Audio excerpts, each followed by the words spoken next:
ਪੰਜਾਬ ਦੇ ਵਸਿੰਦਿਆਂ ਨੇ ਛੋਟੇ ਹੁੰਦਿਆਂ ਤੀਜੀ ਜਾਂ ਚੌਥੀ ਜਮਾਤ ਦੇ ਵਿੱਚ ਇੱਕ ਕਵਿਤਾ ਇੱਕ ਕਹਾਣੀ ਜ਼ਰੂਰ ਪੜ੍ਹੀ ਹੈ। ਕਹਾਣੀ ਦਾ ਨਾਮ ਸੀ ਚਿੜੀ ਤੇ ਪਿੱਪਲ।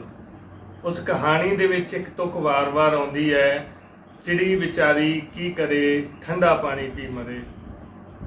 ਪੰਜਾਬ ਦੇ ਉਹ ਵਸਿੰਦੇ ਜਿਹੜੇ ਜ਼ਹਿਰੀਲੇ ਪਾਣੀਆਂ ਦੀ ਮਾਰ ਚੱਲ ਰਹੇ ਨੇ, ਉਹ ਅੱਜ ਇਹ ਮਹਿਸੂਸ ਕਰਦੇ ਨੇ ਕਿ ਪੰਜਾਬ ਵਿਚਾਰਾ ਕੀ ਕਰੇ ਜ਼ਹਿਰੀਲਾ ਪਾਣੀ ਪੀ ਮਰੇ।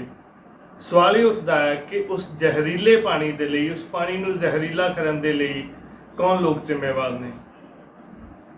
ਕੇਂਦਰ ਦੀ ਸਰਕਾਰ, ਮੋਦੀ ਦੀ ਸਰਕਾਰ ਜਦੋਂ ਕਰੋਨਾ ਦੀ ਆੜ ਲੈ ਕੇ ਖੇਤੀ ਬਿੱਲ ਲੈ ਕੇ ਆਉਂਦੀ ਹੈ, ਖੇਤੀ ਬਿੱਲ ਲਾਗੂ ਕਰਦੀ ਹੈ, ਤਾਂ ਉਸੇ ਤਰਜ਼ ਤੇ ਪੰਜਾਬ ਸਰਕਾਰ ਮੱਤੇਵਾੜਾ ਇੰਡਸਟਰੀਅਲ ਪਾਰਕ ਦਾ ਪ੍ਰਪੋਜ਼ਲ ਲੈ ਕੇ ਆਉਂਦੀ ਹੈ। ਇਹ ਬਿਲਕੁਲ ਓਨਾ ਹੀ ਮਾਰੂ ਹੈ, ਜਾਂ ਕਹਿ ਲਈਏ ਕਿ ਖੇਤੀ ਬਿੱਲਾਂ ਤੋਂ ਕਿਤੇ ਵੱਧ ਮਾਰੂ ਹੈ। ਸਵਾਲ ਇਹ ਵੀ ਉੱਠਦਾ ਹੈ ਕਿ 2017 ਦੇ ਵਿੱਚ ਪੰਜਾਬ ਦਾ ਕੈਪਟਨ ਕਹਿ ਕੇ ਪ੍ਰਚਾਰੇ ਗਏ ਕੈਪਟਨ ਅਮਰਿੰਦਰ ਸਿੰਘ ਕਿ ਉਜ਼ਾੜੇ ਦਾ ਕੈਪਟਨ ਬਣ ਜਾ ਰਹੇ ਨੇ। ਸਵਾਲ ਇਹ ਵੀ ਉੱਠਦਾ ਹੈ ਕਿ ਕੈਪਟਨ ਅਮਰਿੰਦਰ ਸਿੰਘ ਪੰਜਾਬੀਆਂ ਨੂੰ ਕੈਂਸਰ ਤੇ ਕਾਲਾ ਪੀਲੀਆ ਵੰਡਣ ਦੇ ਲਈ ਕਾਲੇ ਨੇ। ਤੇ ਸਵਾਲ ਇਹ ਵੀ ਉੱਠਦਾ ਹੈ ਕਿ ਜਿਹੜੇ ਲੋਕ ਜਿਨ੍ਹਾਂ ਦੀ ਮੈਂ ਗੱਲ ਕੀਤੀ ਹੈ ਕਿ ਪੰਜਾਬ ਵਿਚਾਰਾ ਕੀ ਕਰੇ ਜ਼ਹਿਰੀਲਾ ਪਾਣੀ ਪੀ ਮਰੇ, ਕਿ ਉਹਨਾਂ ਪੰਜਾਬੀਆਂ ਨੂੰ, ਉਹਨਾਂ ਲੋਕਾਂ ਨੂੰ ਜ਼ਹਿਰੀਲਾ ਪਾਣੀ ਪੀ ਕੇ ਮਰਨ ਦੇ ਲਈ ਛੱਡ ਦਿੱਤਾ ਜਾਵੇ? ਕਿਉਂਕਿ ਸਤਲੁਜ ਦਾ ਇਹ ਪਾਣੀ ਤਕਰੀਬਨ 1 ਕਰੋੜ ਲੋਕ ਪੀਂਦੇ ਨੇ। ਤੇ ਇਸ ਤੋਂ ਇਲਾਵਾ ਵਿਗਿਆਨ ਇਹ ਕਹਿੰਦੀ ਹੈ ਕਿ ਦਰਿਆਵਾਂ ਦੇ ਆਲੇ ਦੁਆਲੇ ਦਾ 25 ਕਿਲੋਮੀਟਰ ਦਾ ਘੇਰਾ, ਜਦੋਂ ਦਰਿਆਵਾਂ ਦਾ ਪਾਣੀ ਗੰਧਲਾ ਹੁੰਦਾ ਤਾਂ ਉਹਦੇ ਆਲੇ ਦੁਆਲੇ ਦਾ 25 ਕਿਲੋਮੀਟਰ ਦਾ ਘੇਰਾ, ਉਹਦਾ ਗਰਾਊਂਡ ਵਾਟਰ ਵੀ ਹੈ ਜਿਹੜਾ ਜ਼ਮੀਨੀ ਪਾਣੀ ਆ, ਉਹ ਵੀ ਗੰਦਾ ਹੋ ਜਾਂਦਾ। ਤੇ ਉਹ ਲੋਕਾਂ ਨੂੰ, ਜਿਹੜੇ ਲੋਕ ਉਹ ਜ਼ਮੀਨੀ ਪਾਣੀ ਪੀਂਦੇ ਨੇ, ਉਹਨਾਂ ਲੋਕਾਂ ਨੂੰ ਕੈਂਸਰ ਤੇ ਕਾਲੇ ਪੀਲੀਏ ਵਰਗੀਆਂ ਬਿਮਾਰੀਆਂ ਬਣਦਾ। ਮੱਤੇਵਾੜਾ ਇੰਡਸਟਰੀਅਲ ਪਾਰਕ ਨੂੰ ਰੋਕਣ ਦੇ ਲਈ ਇੱਕ ਲੋਕ ਸੰਘਰਸ਼ ਕਮੇਟੀ ਬਣੀ ਸੀ। ਉਸ ਕਮੇਟੀ ਦੇ ਵੱਲੋਂ ਇਸ ਨੂੰ ਰੋਕਣ ਦੇ ਲਈ ਕਈ ਉਪਰਾਲੇ ਕੀਤੇ ਗਏ ਨੇ। ਅਸੀਂ ਗੱਲਬਾਤ ਕਰਾਂਗੇ ਅੱਜ ਇਸੇ ਵਿਸ਼ੇ ਤੇ। ਸਾਡੇ ਨਾਲ ਡਾਕਟਰ ਅਮਨਦੀਪ ਸਿੰਘ ਬੈਂਸ ਨੇ। ਕਮੇਟੀ ਦੇ ਵੱਲੋਂ ਪਿਛਲੇ ਸਮੇਂ ਦੇ ਵਿੱਚ ਕਾਫੀ ਯਤਨ ਕੀਤੇ ਗਏ ਨੇ। ਪੇਸ਼ੇ ਵਜੋਂ ਡਾਕਟਰ ਸਾਹਿਬ ਡਾਕਟਰ ਨੇ, ਡੈਂਟਿਸਟ ਨੇ। ਗੱਲਬਾਤ ਕਰਦੇ ਹਾਂ। ਡਾਕਟਰ ਸਾਹਿਬ ਸਵਾਗਤ ਕਰਦੇ ਹਾਂ ਜੀ। ਸਭ ਤੋਂ ਪਹਿਲਾ ਸਵਾਲ, ਕਿਉਂਕਿ ਸਾਡੇ ਨਾਲ ਕਾਫੀ ਦਰਸ਼ਕ ਨਵੇਂ ਵੀ ਨੇ ਜਿਨ੍ਹਾਂ ਨੂੰ ਮੱਤੇਵਾੜੇ ਦੇ ਬਾਰੇ ਜਾਂ ਮੱਤੇਵਾੜੇ ਦਾ ਜਿਹੜਾ ਪ੍ਰੋਜੈਕਟ ਹੈ ਉਹਦੇ ਬਾਰੇ ਜਾਣਕਾਰੀ ਨਹੀਂ ਹੈ, ਸੰਖੇਪ ਦੇ ਵਿੱਚ ਆਪਾਂ ਲੋਕਾਂ ਨੂੰ ਇਸ ਚੀਜ਼ ਦੀ ਜਾਣਕਾਰੀ ਦੇ ਦਈਏ ਕਿ ਮੱਤੇਵਾੜੇ ਦਾ ਮਸਲਾ ਅਸਲ ਦੇ ਵਿੱਚ ਹੈ। ਸਵਾਗਤ ਕਰਦੇ ਹਾਂ ਜੀ। ਜੀ ਜੀ, ਧੰਨਵਾਦ। ਤੁਸੀਂ ਮੌਕਾ ਦਿੱਤਾ ਸਾਡੀ ਟੀਮ ਨੂੰ ਇਸ ਮਾਧਿਅਮ ਰਾਹੀਂ ਲੋਕਾਂ ਮੂਹਰੇ ਗੱਲ ਰੱਖਣ ਦਾ। ਜਿਹੜੇ ਲੋਕ ਨਵੇਂ ਜੁੜੇ ਆ ਉਹਨਾਂ ਨੂੰ ਅਸੀਂ ਇਹ ਦੱਸਣਾ ਚਾਹੁੰਦੇ ਹਾਂ ਕਿ ਪੰਜਾਬ ਦੇ ਜਿਹੜੇ 5 ਦਰਿਆ ਆ, ਉਹਦੇ ਵਿੱਚੋਂ ਜਿਹੜਾ ਸਤਲੁਜ ਦਰਿਆ ਆ ਉਹ ਲੁਧਿਆਣੇ ਦੇ ਲਾਗਿਓਂ ਨਿਕਲਦਾ ਹੈ। ਜਦੋਂ ਲੁਧਿਆਣੇ ਦੇ ਲਾਗਿਓਂ ਨਿਕਲਦਾ ਆ ਤੇ ਇਹਦੇ ਵਿੱਚ ਸਾਰੇ ਲੁਧਿਆਣੇ ਦੀ ਜਿਹੜੀ ਡਾਈਂਗ ਇੰਡਸਟਰੀ ਆ, ਟੈਕਸਟਾਈਲ ਆ, ਉਹਨੂੰ ਰੰਗਣ ਦਾ ਕੰਮ ਆ, ਇਹ 5 ਦਹਾਕੇ ਪਹਿਲਾਂ ਲੁਧਿਆਣੇ ਸ਼ੁਰੂ ਹੁੰਦਾ ਆ। ਤੇ 5 ਦਹਾਕੇ ਵਿੱਚ ਜਿੱਦਾਂ ਜਿੱਦਾਂ ਇਹਨਾਂ ਦੇ ਯੂਨਿਟ ਲੱਗਦੇ ਗਏ, ਅਨਆਰਗੇਨਾਈਜ਼ਡ ਗਰੋਥ ਹੋਈ ਤੇ ਇਹਨਾਂ ਨੂੰ ਪੂਰੀ ਖੁੱਲੀ ਛੁੱਟੀ ਦੇ ਦਿੱਤੀ ਮੌਕੇ ਦੀਆਂ ਸਰਕਾਰਾਂ ਨੇ। ਹਰ ਚੋਣਾਂ ਤੋਂ ਪਹਿਲਾਂ ਇਹਨਾਂ ਦੀ ਇੱਕ ਲਾਈਨ ਹੁੰਦੀ ਆ ਵੀ ਅਸੀਂ ਪੰਜਾਬ ਛੱਡ ਕੇ ਜੀ ਬਾਹਰ ਚਲੇ ਜਾਵਾਂਗੇ। ਪਰ ਇਹਨਾਂ ਨੂੰ ਝੱਲਦਾ ਹੋਰ ਕੋਈ ਨਹੀਂ। ਇਹਨਾਂ ਨੂੰ ਤਮਿਲਨਾਡੂ ਨਹੀਂ ਝੱਲਦਾ, ਹੋਰ ਸਟੇਟਾਂ ਨਹੀਂ ਝੱਲਦੀਆਂ, ਅਲੱਗ-ਅਲੱਗ ਜਗ੍ਹਾ ਦੇ ਇਹਨਾਂ ਤੇ ਰੋਕਾਂ ਆ, ਪਰ ਇਹਨਾਂ ਨੂੰ ਝੱਲਣ ਦੇ ਲਈ ਵੀ ਪੰਜਾਬ ਹੀ ਬਚਿਆ। ਪਰ ਇਹਨਾਂ ਨੇ ਜਿਵੇਂ ਉਂਗਲੀ ਫੜਦੇ ਫੜਦੇ ਪਹੁੰਚੇ ਫੜਨ ਵਾਲਾ ਕੰਮ ਕੀਤਾ। ਬਹੁਤ ਜ਼ਿਆਦਾ ਮਾਤਰਾ 'ਚ ਸਾਫ਼ ਪਾਣੀ ਦੀ ਲੋੜ ਹੁੰਦੀ ਹੈ ਡਾਈਂਗ ਇੰਡਸਟਰੀ ਦੇ ਵਿੱਚ। ਤਾਂ ਉਹ ਜਿਹੜਾ ਬਹੁਤ ਜ਼ਿਆਦਾ ਪਾਣੀ ਆ ਉਹਨੂੰ ਜ਼ਮੀਨ 'ਚੋਂ ਕੱਢਿਆ ਜਾਂਦਾ ਹੈ, ਸਾਫ਼ ਪਾਣੀ ਨੂੰ। ਉੱਨ ਰੰਗਣ ਤੋਂ, ਉਹਨੇ ਹੌਜ਼ਰੀ ਆ, ਟੈਕਸਟਾਈਲ ਆ, ਉਹਨੂੰ ਰੰਗਣ ਤੋਂ ਬਾਅਦ ਉਹ ਜਿਹੜਾ ਪਾਣੀ ਜਿਹੜਾ ਇਹਨਾਂ ਨੇ ਕ੍ਰੀਏਟ ਕੀਤਾ, ਇਹਨਾਂ ਨੇ ਉਸੇ ਚੀਜ਼ ਨੂੰ ਇਹਨੂੰ ਸਾਫ਼ ਕਰਕੇ ਇੱਕ ਜ਼ੀਰੋ ਡਿਸਚਾਰਜ ਟੈਕਨੋਲੋਜੀ ਵਰਤਣੀ ਹੁੰਦੀ ਆ, ਔਰ ਉਹ ਪਾਣੀ ਸਾਫ਼ ਕਰਕੇ ਆਪਣੀ ਫੈਕਟਰੀ ਤੋਂ ਬਾਹਰ ਸੁੱਟਣਾ ਹੁੰਦਾ ਹੈ। ਇਹਨਾਂ ਨੇ ਕੀ ਕੀਤਾ, ਜਿਹੜਾ ਸਾਡਾ ਬੁੱਢਾ ਦਰਿਆ ਆ ਉਹਦੇ ਕੰਢੇ ਤੇ ਫੈਕਟਰੀਆਂ ਲੱਗੀਆਂ, ਉਹ ਬੁੱਢੇ ਦਰਿਆ ਦੇ ਵਿੱਚ ਇਹਨਾਂ ਨੇ ਆਪਣਾ ਕੈਮੀਕਲ ਵਾਲਾ ਪਾਣੀ ਸਿੱਧਾ ਹੀ ਸੁੱਟਣਾ ਸ਼ੁਰੂ ਕਰ ਦਿੱਤਾ, ਜਿਹੜਾ ਕਿ ਅੱਗੇ ਜਾ ਕੇ ਸਤਲੁਜ ਦੇ ਵਿੱਚ ਰਲ ਜਾਂਦਾ ਹੈ। ਸੋ ਇਹਨੂੰ ਜੇ ਤੁਸੀਂ ਧਿਆਨ ਨਾਲ ਸੋਚੋ, ਪਹਿਲਾਂ ਤੇ ਸਾਡਾ ਗਰਾਊਂਡ ਦੇ ਵਿੱਚੋਂ ਇੱਕ ਪਾਣੀ ਕੱਢ ਲਿਆ, ਫਿਰ ਉਹਨੂੰ ਜ਼ਹਿਰੀਲਾ ਕਰ ਦਿੱਤਾ, ਫਿਰ ਉਸ ਇੱਕ ਸਰੋਤ ਨੂੰ ਕੱਢ ਕੇ ਸਤਲੁਜ ਦੇ ਦੂਜੇ ਪਾਣੀ ਵਾਲੇ ਸਰੋਤ ਦੇ ਵਿੱਚ ਰਲਾ ਦਿੱਤਾ। ਦੂਜੀ ਵੱਡੀ ਇਹਨਾਂ ਨੇ ਗੱਲ ਕੀਤੀ, ਜਦੋਂ ਥੋੜਾ ਬਹੁਤਾ ਕਈ ਸੰਸਥਾਵਾਂ ਜਿਹੜੀਆਂ ਪੋਲਿਊਸ਼ਨ ਕੰਟਰੋਲ ਬੋਰਡ ਵੀ ਕਹਿ ਲਓ, ਥੋੜਾ ਬਹੁਤਾ ਕੰਮ ਜਦੋਂ ਉਹਨਾਂ ਨੇ ਕਰਨ ਦੀ ਸ਼ੁਰੂਆਤ ਕੀਤੀ, ਕਈ ਵਾਰੀ ਕੋਈ ਚੰਗਾ ਅਫਸਰ ਆਉਂਦਾ ਜਿਹਨੂੰ ਲੱਗਦਾ ਕਿ ਮੈਨੂੰ ਥੋੜਾ ਬਹੁਤਾ ਕੰਮ ਕਰਨਾ ਚਾਹੀਦਾ ਆ, ਜਦੋਂ ਉਹ ਸੰਸਥਾਵਾਂ ਥੋੜਾ ਬਹੁਤਾ ਪਿਛਲੇ 10 ਸਾਲ ਤੋਂ ਕੰਮ ਕਰਨ ਦਾ ਥੋੜਾ ਬਹੁਤਾ ਵੀ ਮੈਂ ਤਾਂ ਕਹਿਣਾ ਕਿ ਅਸੀਂ ਜ਼ਿਆਦਾ ਉਮੀਦ ਨਾ ਰੱਖੀਏ 2-3% ਸੋਚ ਜਦੋਂ ਥੋੜਾ ਬਹੁਤਾ ਇਹ ਹੋਇਆ ਤੇ ਇਹਨਾਂ ਨੇ ਕੀ ਕੀਤਾ, ਉਹ ਪਾਣੀ ਨੂੰ ਫਿਰ ਗਰਾਊਂਡ ਦੇ ਵਿੱਚ ਹੀ ਰਿਵਰਸ ਬੋਰਵੈਲ, ਜਿੱਦਾਂ ਇੱਕ ਆਪਾਂ ਬੋਰ ਖਾਲੀ ਰੱਖੇ ਹੁੰਦੇ ਆ, ਪੁਰਾਣਾ ਕੋਈ ਬੋਰ ਹੁੰਦਾ ਆ, ਉਹ ਪਾਣੀ ਉਹਦੇ 'ਚ ਸੁੱਟਣਾ ਸ਼ੁਰੂ ਕਰ ਦਿੱਤਾ। ਤਾਂ ਪਾਣੀ ਜ਼ਹਿਰੀਲਾ, ਘਟਣ ਨਾਲੋਂ ਪਾਣੀ ਜ਼ਹਿਰੀਲਾ, 2 ਸਰੋਤ ਇਹਨਾਂ ਨੇ ਖਰਾਬ ਕਰ ਦਿੱਤੇ। ਇਹ 4-5 ਹਜ਼ਾਰ ਲੋਕਾਂ ਨੇ, ਤੇ ਖੱਜਲ ਹੋਣ ਵਾਲਿਆਂ ਦੀ ਗਿਣਤੀ ਜਿਹੜੀ ਆ ਕਰੋੜ ਤੱਕ ਅੱਪੜ ਜਾਂਦੀ ਹੈ। ਜਿਹੜੀ ਗੱਲ ਤੁਸੀਂ ਕੀਤੀ ਹੈ ਕਿ ਉਸੇ ਪਾਣੀ ਨੂੰ ਵਾਪਸ ਜ਼ਮੀਨਦੋਜ਼ ਕਰ ਦਿੱਤਾ ਜਾਣਾ, ਲੁਧਿਆਣੇ ਮਾਫੀ ਚਾਹਣਾ ਮੋਗੇ ਦੇ ਕੋਲ ਇੱਕ ਪਿੰਡ ਹੈ ਮਾੜੀ ਮੁਸਤਫਾ, ਉੱਥੇ ਤਕਰੀਬਨ ਹਰ ਤੀਜਾ ਘਰ ਜਿਹੜਾ ਆ ਉਹ ਕੈਂਸਰ, ਕਾਲੇ ਪੀਲੀਏ ਜਾਂ ਦਿਲ ਦੀ ਬਿਮਾਰੀ ਦਾ ਮਰੀਜ਼ ਹੈ। ਜੀ ਬਿਲਕੁਲ। ਕਾਰਨ ਕਾਰਨ ਕੀ ਹੈ ਉਹਦਾ? ਉੱਥੇ ਵੀ ਇੱਕ ਵਰਤਾਰਾ ਵਾਪਰਿਆ ਪਿੱਛੇ ਜੇ ਕਿ ਗੰਦੇ ਪਾਣੀ ਨੂੰ ਜ਼ਮੀਨਦੋਜ਼ ਕਰ ਦਿੱਤਾ ਗਿਆ ਸੀਗਾ ਜੀ। ਤਾਂ ਜ਼ਮੀਨਦੋਜ਼ ਕਰ ਦੇਣਾ ਵਿਗਿਆਨਿਕ ਕਾਰਨ, ਵਿਗਿਆਨ ਵੀ ਇਹ ਕਹਿੰਦੀ ਹੈ ਕਿ ਜ਼ਮੀਨਦੋਜ਼ ਕਰ ਦੇਣਾ ਤੇਜ਼ਾਬੀ ਪਾਣੀ ਨੂੰ ਜਾਂ ਗੰਦੇ ਪਾਣੀ ਨੂੰ ਜਾਂ ਕੈਮੀਕਲਾਂ ਵਾਲੇ ਪਾਣੀ ਨੂੰ ਉਹ ਨੁਕਸਾਨ ਕਰਦਾ ਹੈ ਲੋਕਾਂ ਨੂੰ ਬਿਮਾਰੀਆਂ ਵੰਡਦਾ, ਕਿਉਂਕਿ ਉਹਨੇ ਨੀਚੇ ਜਿਹੜਾ ਹੋਰ ਪਾਣੀ ਹੈ ਉਹਨੂੰ ਵੀ ਗੰਦਾ ਕਰਨਾ ਹੈ।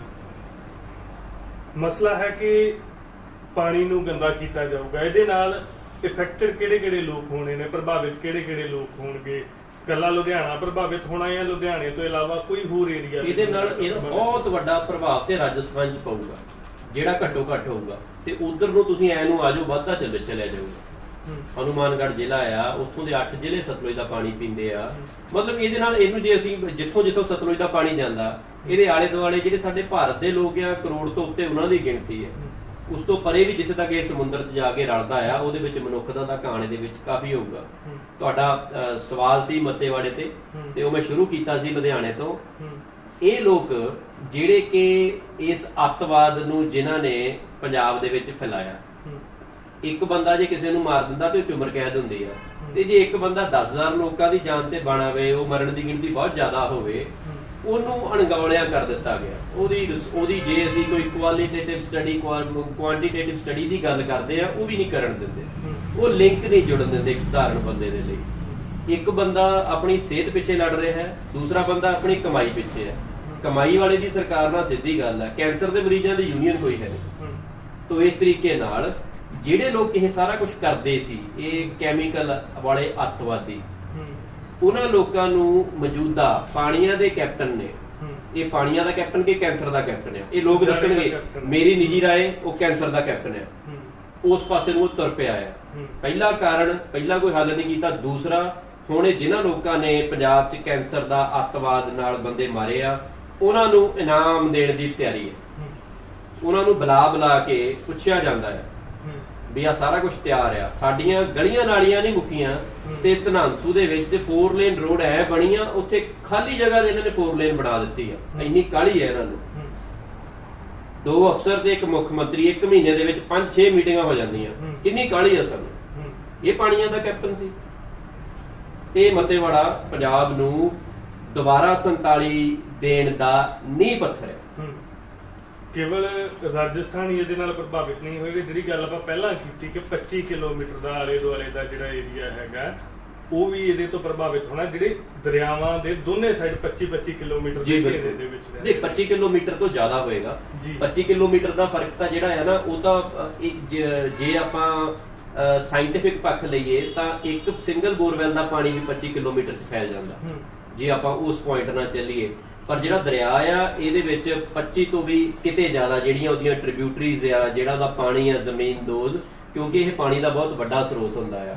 ਇਹ ਜਿਹੜਾ ਜ਼ਹਿਰ ਆ, ਇਹ ਪੂਰੇ ਦਰਿਆ 'ਚ ਜਦੋਂ ਫੈਲਣਾ ਆ ਤਾਂ ਇਹਦੇ ਕਿਲੋਮੀਟਰ, ਆਪਾਂ ਮੈਂ ਤੁਹਾਨੂੰ ਦੱਸਿਆ ਕਿ ਉਹਦੀ ਜਿਹੜੀ ਸਟੱਡੀ ਆ ਮੁਸ਼ਕਲ ਆ। ਇਹਦੇ ਵਿੱਚ ਮਾਲਵੇ ਦਾ ਖਿੱਤਾ ਸਾਰਾ ਇਹਦੇ ਚਪੇਟ 'ਚ ਆਉਂਦਾ ਆ, ਦੁਆਬੇ ਦਾ ਪਰਲਾ ਜਿਹੜਾ ਕੰਢਾ ਆ ਉਹ ਵੀ ਇਹਦੇ ਵਿੱਚ ਆਉਂਦਾ ਆ। ਤੇ ਸਾਡੇ ਤਾਂ ਜਿਹੜੇ ਸਰਕਾਰੀ ਸਕੂਲ ਇਸ ਖਿੱਤੇ 'ਚ ਪਹਿਲਾਂ ਆ, ਉੱਥੇ ਅਸੀਂ ਉਹਨਾਂ ਦੇ ਅਧਿਆਪਕਾਂ ਨੂੰ ਪੁੱਛਦੇ ਆ, ਉਹ ਕਹਿੰਦੇ ਸਾਡੀ ਕਲਾਸ ਦੇ ਵਿੱਚ ਟਾਵਾਂ ਹੀ ਨਿਆਣਾ ਸਹੀ ਚੱਲਦਾ ਤੁਰਦਾ। ਜੇ ਜਿਹੜੀ ਉਹਦੀ ਕੈਟਾਗਰੀ ਆ, ਉਹ ਕਿਉਂਕਿ ਇਹਦੇ ਵਿੱਚ ਸਰਵੇ ਹੁੰਦਾ ਆ, ਤੇ ਜਰਨਲ ਨਾਰਮਲ ਕੈਟਾਗਰੀ ਵਾਲੇ ਬੱਚੇ ਥੋੜੇ ਆ, ਹੈਂਡੀਕੈਪ ਵਾਲੀ ਕੈਟਾਗਰੀ ਵਾਲੇ ਬੱਚੇ ਜ਼ਿਆਦਾ ਆ। ਇਹ ਪਹਿਲਾਂ ਹੀ ਪ੍ਰੋਬਲਮ ਹੈਗੀ ਆ। ਤੇ ਜਦੋਂ ਮੱਤੇਵਾੜੇ ਇਹਨਾਂ ਲੋਕਾਂ ਨੂੰ ਹੋਰ ਪਲਾਟ ਦੇਣ ਦੇ ਲਈ ਪੂਰਾ ਖਿੱਤਾ ਇਹਨਾਂ ਦਾ ਵਸਾ ਦੇਣਾ ਆ, ਤੇ ਸਾਡੇ ਲਈ ਇਹ ਉਜਾੜੇ ਦਾ ਨੀਂਹ ਪੱਥਰ ਆ। ਮੈਨੂੰ ਇੱਕ ਹੋਰ ਗੱਲ ਲੱਗਦੀ ਹੈ, ਜੇ ਮੱਤੇਵਾੜਾ ਪ੍ਰੋਜੈਕਟ ਲੱਗ ਜਾਂਦਾ ਹੈ, ਅਸੀਂ ਪੰਜਾਬ ਦੇ ਉਸ ਮੋੜ ਤੇ ਆ, ਅਸੀਂ ਕੋਸ਼ਿਸ਼ ਕਰਕੇ ਪੰਜਾਬ ਬਚਾ ਸਕਦੇ ਹਾਂ। ਤੇ ਜੇ ਮੱਤੇਵਾੜਾ ਪ੍ਰੋਜੈਕਟ ਇਹਨਾਂ ਨੂੰ ਦੇ ਦਿੱਤਾ ਜਾਊਗਾ ਤੇ ਇਹ ਖਿੱਤਾ ਉੱਜੜ ਜਾਊਗਾ। ਉਹਦੇ ਵਿੱਚ ਸਾਡੇ ਕਰਨ ਲਾਇਕ ਕੋਈ ਬਹੁਤਾ ਕੰਮ ਫਿਰ ਰਹਿ ਨਹੀਂ ਜਾਣਾ। ਫਿਰ ਤੇ ਆਪੋ ਧਾਪੀ ਦੇ ਵਿੱਚ ਲੋਕਾਂ ਨੂੰ ਆਪਣੇ ਆਪਣੇ ਪਰਿਵਾਰਾਂ ਦਾ ਬਚਾਅ ਕਰਨਾ ਪਊਗਾ। ਲੋਕ ਇੱਥੋਂ ਇੱਕ ਹੁੰਦਾ ਚੰਗਾ ਪ੍ਰਵਾਸ, ਇੱਕ ਹੁੰਦਾ ਮਜਬੂਰੀ ਵਾਲਾ ਪ੍ਰਵਾਸ। ਇਹ ਉਹ ਜਿਹੜਾ ਅਜਾੜਾ ਆ ਪ੍ਰਵਾਸ ਪੰਜਾਬੀਆਂ ਦੀ ਮਜਬੂਰੀ ਬਣ ਜੂਗਾ। ਹਾਂ, ਉਹ ਇਹ ਭੈੜਾ ਪ੍ਰਵਾਸ ਇਹਨੂੰ ਮੈਂ ਕਹੂੰਗਾ, ਕਿਉਂਕਿ ਉਸ ਇੱਕ ਚੰਗੇ ਪ੍ਰਵਾਸ ਦੇ ਵਿੱਚ ਤੇ ਤੁਹਾਡਾ ਘਰ ਹੀ ਰਹਿੰਦਾ ਆ ਤੇ ਤੁਸੀਂ ਚੰਗੇ ਕੰਮ ਕਰਨ ਲਈ ਆਪਣੀ ਕਮਾਈ ਲਈ ਦੂਜੀ ਜਗ੍ਹਾ ਜਾਂਦੇ ਆ। ਇਹਦੇ ਵਿੱਚ ਤੁਹਾਡਾ ਆਪਦਾ ਪਿੰਡ, ਆਪਦਾ ਸੱਭਿਆਚਾਰ, ਆਪਦਾ ਕਿੱਤਾ, ਉਹ ਸਾਰਾ ਕੁਝ ਜਿਹੜਾ ਆ ਉਜੜੂਗਾ। ਔਰ ਸਾਡੇ ਲੋਕ ਉਜੜ ਕੇ ਸ਼ਹਿਰਾਂ ਦੀਆਂ, ਪਿੰਡ ਦੇ ਲੋਕ ਸ਼ਹਿਰਾਂ ਦੀਆਂ ਬਸਤੀਆਂ ਜਾਂ ਕਲੋਨੀਆਂ ਦੇ ਵਿੱਚ ਰਹਿਣ ਲਈ ਮਜਬੂਰ ਹੋ ਜਾਣਗੇ। ਔਰ ਇਹ ਵਰਤਾਰਾ ਪਹਿਲਾਂ ਵੀ ਚੱਲਦਾ ਪਿਆ ਹੈ, ਪਰ ਇਹ ਇਹਨਾਂ ਨੂੰ ਬਹੁਤ ਵੱਡਾ ਇੱਕ ਹੋਰ ਟੀਕਾ ਜ਼ਹਿਰ ਦਾ ਲਾਉਣ ਲੱਗਿਆ। ਬਿਮਾਰੀ ਦੀ ਆਪਾਂ ਗੱਲ ਕੀਤੀ ਹੈ ਕਿ ਕੈਂਸਰ ਜਾਂ ਕਾਲਾ ਪੀਲੀਆ ਜਿਹੜਾ ਉਹ ਲੋਕਾਂ ਨੂੰ ਦਿੱਤਾ ਜਾਊਗਾ। ਕੈਂਸਰ ਜਾਂ ਕਾਲੇ ਪੀਲੀਏ ਤੋਂ ਇਲਾਵਾ ਹੋਰ ਕਿਹੜੇ ਨੁਕਸਾਨ ਨੇ ਜਿਹੜੇ ਸਾਨੂੰ ਹੋਣਗੇ, ਜਿੱਦਾਂ ਡੈਮੋਗ੍ਰਾਫਿਕ ਚੇਂਜ ਨੂੰ ਭੂਗੋਲਿਕ ਬਦਲਾਅ ਕਹਿ ਲਈਏ, ਜਾਂ ਉਸ ਤੋਂ ਇਲਾਵਾ ਆਉਣ ਵਾਲੇ ਭਵਿੱਖ ਦੇ ਵਿੱਚ ਰਾਜਨੀਤਿਕ ਇਹਦੇ ਕੀ ਸਿੱਟੇ ਹੋਣਗੇ, ਹੋਰ ਕਿਹੜੇ ਜਿਹੜੇ ਨੁਕਸਾਨ ਨੇ ਉਹ ਪੰਜਾਬ ਨੂੰ ਵੱਡੇ ਨੁਕਸਾਨ ਜਿਹੜੇ ਉਹ ਝੱਲਣੇ ਪੈ ਸਕਦੇ? ਹਾਂ ਬਿਲਕੁਲ, ਇਹ ਜਿਹੜਾ ਬਿਮਾਰੀ ਦੇ ਵਿੱਚ ਤੇ ਬਹੁਤ ਲੰਬੀ ਲਿਸਟ ਆ। ਆਪਣੇ ਮੂੰਹ ਤੇ ਕੈਂਸਰ ਚੜਿਆ, ਪਰ ਬੱਚਿਆਂ ਦੇ ਹਾਰਟ ਦੇ ਵਾਲ ਮੁੜ ਜਾਂਦੇ ਆ, ਬੱਚਿਆਂ ਦੇ ਦੰਦਾਂ ਦਾ ਮਾੜਾ ਹਾਲ ਆ, ਉਹਨਾਂ ਦੀਆਂ ਸਕਿਨ ਪ੍ਰੋਬਲਮ ਆ, ਵਾਲ ਛੋਟੇ ਬੱਚਿਆਂ ਦੇ ਹੋਰ ਰੰਗ ਦੇ ਹੋ ਜਾਂਦੇ ਆ। ਇਹ ਜਿਨ੍ਹਾਂ ਨੂੰ ਲੱਗਦਾ ਹੈ ਕਿ ਇਹ ਸਮੱਸਿਆ ਨਹੀਂ ਹੈ, ਉਹ ਲੋਕ ਜਾ ਕੇ ਮੱਤੇਵਾੜਾ ਜਾਂ ਮਾਫੀ ਚਾਹਣਾ ਜਿਹੜੇ ਸਤਲੁਜ ਦੇ ਨਾਲ ਦੇ ਏਰੀਏ ਨੇ, ਬੁੱਢਾ ਦਰਿਆ ਦੇ ਨਾਲ ਦੇ ਪਿੰਡ ਨੇ, ਉੱਥੇ ਜਾ ਕੇ ਜਵਾਕਾਂ ਦੇ ਦੰਦ ਦੇਖਣ, ਜਵਾਕਾਂ ਦੇ ਹੱਥ ਦੇਖਣ, ਜਵਾਕਾਂ ਦੇ ਪੈਰ ਦੇਖਣ, ਉੱਥੋਂ ਦੇ ਵਸਿੰਦਿਆਂ ਦੇ ਹੱਥਾਂ ਪੈਰਾਂ ਦਾ ਹਾਲ ਦੇਖਣ ਕਿ ਕੀ ਬਣਿਆ ਕੀ ਪਿਆ। ਤੇ ਇਹ ਹਾਲ ਸਤਲੁਜ ਦੇ ਆਲੇ ਦੁਆਲੇ ਦੇ ਰਹਿਣ ਵਾਲੇ ਸਾਰੇ ਲੋਕਾਂ ਦਾ ਹੋਊਗਾ। ਆਪਾਂ ਗੱਲ ਕਰ ਰਹੇ ਸਾਂ ਕਿ ਬਿਮਾਰੀਆਂ ਤੋਂ ਇਲਾਵਾ ਹੋਰ ਕਿਹੜੇ ਜਿਹੜੇ ਨੁਕਸਾਨ ਨੇ ਉਹ ਹੋ ਸਕਦੇ? ਬਿਮਾਰੀਆਂ ਦਾ ਇਹ ਵੀ ਇਹ ਜਿਹੜਾ ਖਿੱਤਾ ਜਿੱਥੇ ਇਸ ਤਰੀਕੇ ਦੀ ਹੈਜ਼ਰਡਸ ਇੰਡਸਟਰੀਲਾਈਜੇਸ਼ਨ ਹੁੰਦੀ ਆ, ਉਹ ਉੱਥੇ ਪੰਜਾਬੀਆਂ ਦਾ ਉਜਾੜਾ ਹੋ ਜਾਂਦਾ ਹੈ। ਔਰ ਅਸੀਂ ਕਿਸੇ ਬਾਹਰੀ ਦੇ ਖਿਲਾਫ ਨਹੀਂ, ਕਿਉਂਕਿ ਸਾਡੇ ਤੇ ਲੁਧਿਆਣੇ ਜ਼ਿਆਦਾ ਗਿਣਤੀ ਸ਼ਾਇਦ ਪੰਜਾਬੀਆਂ ਨਾਲੋਂ ਬਾਹਰਲਿਆਂ ਦੀ ਹੋਣੀ ਆ। ਪਰ ਹੁਣ ਕੀ ਹੋ ਰਿਹਾ ਹੈ, ਜਿਹੜੇ ਵਾਈ ਤੇ ਡਿਪੈਂਡ ਸਾਡੇ ਪਿੰਡਾਂ ਦੇ ਲੋਕ ਸੀਗੇ, ਜਿਹੜੇ ਬਸ਼ਿੰਦੇ ਸੀਗੇ, ਆਪਣਾ ਕੰਮ ਸਿੰਪਲ ਲਾਈਫ ਦੇ ਵਿੱਚ ਖੁਸ਼ ਸੀਗੇ, ਉਹਨਾਂ ਦੀ ਕੋਈ ਸਰਕਾਰਾਂ ਤੋਂ ਬਹੁਤੀ ਉਹਨਾਂ ਦੀਆਂ ਮੰਗਾਂ ਵੀ ਹੈ ਨਹੀਂ ਸੀ, ਉਹਨਾਂ ਦਾ ਕੋਈ ਕਸੂਰ ਨਹੀਂ ਸੀ ਵੀ ਹੁਣ ਉਹਨਾਂ ਨੂੰ ਉੱਥੋਂ ਉਜਾੜ ਕੇ 10 ਉਜਾੜ ਕੇ 100 ਬਾਹਰੋਂ ਬੰਦੇ ਲਿਆਂਦੇ ਜਾਣਗੇ, ਉਸੇ ਖਿੱਤੇ ਦੇ ਵਿੱਚ ਉਹ ਵਸਾਏ ਜਾਣਗੇ, ਉਹਨਾਂ ਦੇ ਕੁਆਟਰ ਕਲੋਨੀਆਂ ਬਣਾਈਆਂ ਜਾਣਗੀਆਂ, ਉਹਨਾਂ ਦੀਆਂ ਨਾਲੀਆਂ ਇਦਾਂ ਹੀ ਖੇਤਾਂ ਦੇ ਵਿੱਚ ਬਾਹਰ ਨੂੰ ਆਉਣਗੀਆਂ, ਉਹ ਵੀ ਕੋਈ ਪਲਾਨਡ ਡਿਵੈਲਪਮੈਂਟ ਨਹੀਂ ਹੋਣੀ। ਔਰ ਜਿਹੜੀ ਕੱਲ ਗਲਾਡਾ ਦੀ ਮੀਟਿੰਗ ਹੋਈ ਹੈ, ਉਹਦੇ ਵਿੱਚ ਇੰਡਸਟਰੀਅਲਿਸਟ ਨੇ ਪਹਿਲੀ ਗੱਲ ਇਹ ਕਹੀ ਹੈ ਜੀ ਉੱਥੇ ਸਾਨੂੰ ਲੇਬਰ ਕਲੋਨੀਆਂ ਜਿਹੜੀਆਂ ਆ ਉਹ ਪਹਿਲਾਂ ਬਣਾ ਕੇ ਦਿਓ। ਤੇ ਜਿਹਨੂੰ ਇਹ ਕਹਿੰਦੇ ਨਾ ਇੰਪਲੋਇਮੈਂਟ ਦੇਣੀ ਆ, ਤੇ ਜੇ ਤੁਸੀਂ ਇੰਪਲੋਇਮੈਂਟ ਹੀ ਦੇਣੀ ਆ ਤੇ ਫਿਰ ਲੇਬਰ ਕਲੋਨੀਆਂ ਕਿੱਥੋਂ ਆ ਗਈਆਂ? ਜੇ ਲੇਬਰ ਸਾਡੇ ਤਾਂ ਪਿੰਡ ਉਜੜਨ ਡਏ ਆ, ਤੇ ਲੇਬਰ ਕਲੋਨੀਆਂ ਦੀ ਗੱਲ ਮੀਟਿੰਗ 'ਚ ਪਹਿਲੀ ਹੋਈ ਆ, ਪਹਿਲਾਂ ਉਹਨਾਂ ਦੀ ਮੰਗ ਸੀ। ਮਤਲਬ ਸਾਡਾ ਜਿਹੜਾ ਪੰਜਾਬ ਆ, ਇੱਕ ਸਾਡਾ ਫੈਡਰਲ ਢਾਂਚਾ ਆ, ਉਹਦੇ ਵਿੱਚ ਇੱਕ ਜਿਓਗ੍ਰਾਫੀ ਦੇ ਵਿੱਚ ਲੋਕਾਂ ਨੂੰ ਰਿਪਲੇਸ ਜਿਹੜਾ ਕਰ ਦੇਣਾ ਆ, ਉਹ ਇੱਕ ਵੱਡਾ ਮੁੱਦਾ ਆ। ਉਹਦੇ ਵਿੱਚੋਂ ਪੰਜਾਬੀ ਚੱਕ ਕੇ ਪਰੇ ਕਰ ਦਿੱਤੇ ਜਾਣਗੇ, 10 ਚੱਕੇ ਜਾਣਗੇ, ਉਹਦੀ ਜਗ੍ਹਾ 100 ਬਾਹਰੀ ਲੋਕ ਉੱਥੇ ਵਸਾਏ ਜਾਣਗੇ। ਔਰ ਉਹਦੇ ਬਹੁਤ ਸਾਰੇ ਪੱਖ ਨੇ ਜੀ। ਸਾਡਾ ਵੱਡਿਆ ਟੁੱਕਿਆ ਛੋਟਾ ਜਿਹਾ ਪੰਜਾਬ ਆ, ਤੇ ਕੀ ਸਾਡੇ ਲੋਕਾਂ ਨੂੰ ਜਿਉਣ ਦਾ ਕੋਈ ਹੱਕ ਨਹੀਂ? ਬਿਨਾਂ ਕੋਈ ਮੰਗ ਰੱਖੇ ਅਸੀਂ ਆਪਣੇ ਪਿੰਡਾਂ 'ਚ ਰਹਿ ਨਹੀਂ ਸਕਦੇ ਜਾਂ ਆਪਣਾ ਵਾਹੀ ਤੇ ਰਹਿ ਨਹੀਂ ਸਕਦੇ? ਕੀ ਵਾਹੀ ਦਾ ਧੰਦਾ ਪੰਜਾਬ ਦੇ ਵਿੱਚ ਖਤਮ ਹੋ ਗਿਆ ਹੈ? ਤਾਂ ਉਸ ਔਰ ਇਹ ਕਲੋਨੀਆਂ ਸੀਸਵਾ ਹਾਊਸ ਦੇ ਬਾਹਰ ਕਿਉਂ ਨਹੀਂ ਬਣਦੀਆਂ? ਇੱਕ ਪਲਾਂਟ ਚਲੋ ਉੱਥੇ ਵੀ ਲਾ ਲਿਆ ਜਾਵੇ। ਇਹ ਕਹਿੰਦੇ ਜੀ ਇੱਕ ਪਲਾਂਟ ਇੱਥੇ 1000 ਏਕੜ ਦਾ ਪਲਾਂਟ ਆ, ਵੀ ਦਰਖਤਾਂ ਨੂੰ ਕੋਈ ਫਰਕ ਨਹੀਂ ਪੈਣਾ। ਹਾਲਾਂਕਿ ਅਸੂਲਨ ਤੌਰ ਤੇ ਤਾਂ ਸੀਸਵਾ ਵੀ ਇੱਕ ਨੈਚੁਰਲ ਜਗ੍ਹਾ ਹੈ, ਮੇਰਾ ਕਹਿਣਾ ਨਹੀਂ ਬਣਦਾ, ਪਰ ਉੱਥੇ ਵੀ ਇੱਕ ਕੂੜੇ ਦਾ ਢੇਰ, ਇੱਕ ਛੋਟਾ ਜਿਹਾ ਪਲਾਂਟ, ਤੇ ਉੱਥੇ ਵੀ ਕੋਈ 150 ਇੱਕ ਲੇਬਰ ਕਲੋਨੀ ਨਾਲ ਬਣਾ ਲਈ ਜਾਵੇ। ਫਿਰ ਮਹਿਸੂਸ ਹੁੰਦਾ ਹੈ ਵੀ ਜਿਹੜੇ ਕੋਲੋਂ ਪੈਸੇ ਲਾ ਕੇ ਅਸੀਂ ਆਪਣੇ ਘਰ ਬਣਾਏ ਆ ਨਾ, ਅਸੀਂ ਉਹਦੇ ਮੂਰੇ ਨਾ ਕਿਸੇ ਦਾ ਸਾਈਕਲ ਨਹੀਂ ਖੜਾ ਹੋਣ ਦਿੰਦੇ ਵੀ ਕਿਉਂ ਖੜਾ ਆ। ਤੇ ਇੱਥੇ ਤੁਸੀਂ ਸਾਡਾ ਪੂਰੀ ਦੀ ਪੂਰੀ ਬੈਲਟ ਉਜਾੜਨ ਲੱਗੇ ਹੋ। ਇਹ ਬੈਲਟ ਦਾ ਇਤਿਹਾਸ ਕੀ ਆ? ਇਹ ਮਾਛੀਵਾੜੇ ਸਾਹਿਬ ਦੀ ਧਰਤੀ ਤੋਂ ਲੱਖੀ ਜੰਗਲ ਬਠਿੰਡੇ, ਇਹ ਦਰਿਆ ਦਾ ਜਿਹੜਾ ਕੰਢਾ ਆ, ਮਹਾਰਾਜਾ ਰਣਜੀਤ ਸਿੰਘ ਤੋਂ ਲੈ ਕੇ ਗੁਰੂ ਸਾਹਿਬ ਦੀ ਧਰਤੀ ਆ। ਇਹ ਜਦੋਂ ਇੱਕ ਪ੍ਰਾਈਵੇਟ ਹੱਥਾਂ ਦੇ ਵਿੱਚ ਜ਼ਮੀਨ ਦੇ ਦੇਣੀ ਆ, ਜਿਹੜੀ ਇੰਡੀਆ 'ਚ ਕਿਤੇ ਨਹੀਂ ਮਿਲਦੀ ਕਿਸੇ ਨੂੰ। ਪੰਜਾਬੀਆਂ ਕੋਲ ਬਹੁਤ ਪੈਸਾ ਹੈ, ਲੈ ਲੈਣ ਜਾ ਕੇ ਬਹੁਤ ਸਟੇਟਾਂ ਆ, ਕੋਈ ਵੜਨ ਨਹੀਂ ਦਿੰਦਾ ਅੱਗੇ, ਤੁਸੀਂ ਉੱਥੇ ਜ਼ਮੀਨ ਨਹੀਂ ਖਰੀਦ ਸਕਦੇ।